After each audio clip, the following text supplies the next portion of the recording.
Aliya Sebunya yawezezza emyaka 4. Yes, Aliya Sebunya yawezezza emyaka 4. Naye Rwema Namakula nenge gyagizeegizeemu awo avudde mu mawulire oba mu kyegenderezaako yakoma ddi okubeera mu mawulire. Konsati ye yaliyo ddi? Nasemba olaba Rwema Namakula mu mawulire ddi?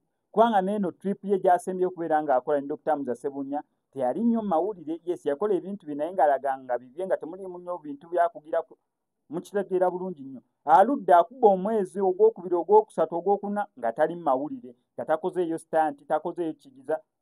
Olwa ne birthday ya muwala we yagenze kutuuka naye teyavuddeyo kubeera nga akijanjawaza nnyo nga bwe yateranga okukola. Kati bannange tetumanyi mbeera ki, oba Rwema Namakula akimanyiiko nti naye atumumiisinga mu mawulire, kubanga ani omulala yali atera otukiddisa ennyo mu mawulire, Miss Bindeeba naye obufaananyi takyatuwaayo nnyo, obufaananyi buli awo wadde bu vidiyo takyatuwaayo nnyo bu vidiyo. Ani awo omulala kati mwatulekera ani? Bad Black ye atuyisaamu lumu eggaali. Ani awo celebrity couple ki gye mwatulekera by the way? Sebawo celebrity couple etwa Honorable Fiona Nyamutono ne Eddie Kenzo bo lwakola ne bakyala wekyaliwo awo.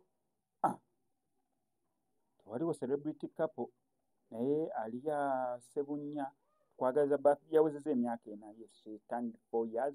So tumuyozaayoza okubeera nga yatuuse ku kkula er'enjawulo. Sirwanyuma kwa SMX Media neyongera okujjukiza nti ennaku z'omwezi nga 23 Novemba tugenda beera ku Nsambya Sharing All mu conference ya Nalubega Amina oba abangi bamanyi nga Errands Runner. Dream to reality, get out of your comfort zone ojje mu reality. Okuyingira tugenda beera emitwalo 5 VIP table ya miliyoni emu. Kiki ogenda okubeera ng'oyiga butya osobola okukozesa internet okubeera nga osobola okwekulaakulanya n'otandikawo business, oba already olina business butya osobola okubeera ng'ogikulaakulanya n'ogipromotinga ng'okozesa emikutu gineno gimigatta bantu. Okuyingira emitwalo 5 23 Novemba olunaku olwo lumakinge SMX jja kubeerayo nnyonnyini.